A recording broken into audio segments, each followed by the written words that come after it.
Vale, mira, es muy fácil. Son 4 acordes. El La, Re, el Mi y vuelves al Re. Grábame el pie, ¿vale? Esto hace lo siguiente. Yo voy a cambiar.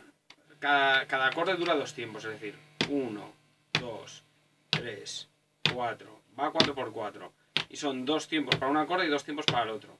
En La voy a tocarlo en una corchea y otra corchea. Es decir, el primer tiempo abajo y arriba, ¿vale? El segundo tiempo una corchea y un silencio, es decir, 1, 2, y hay un silencio. Cuando subo el pie hace silencio, es decir, 1, 2 y ahí hay un silencio.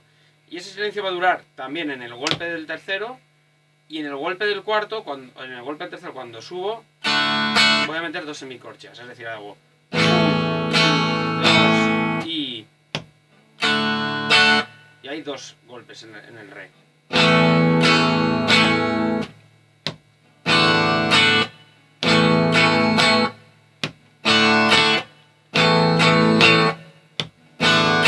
Y lo mismo para el Mi y de nuevo el Re, es decir,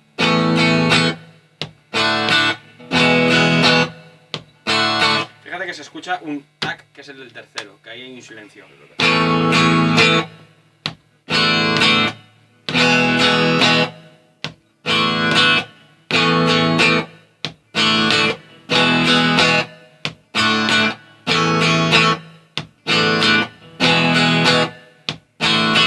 lo pongo con la canción, ¿vale?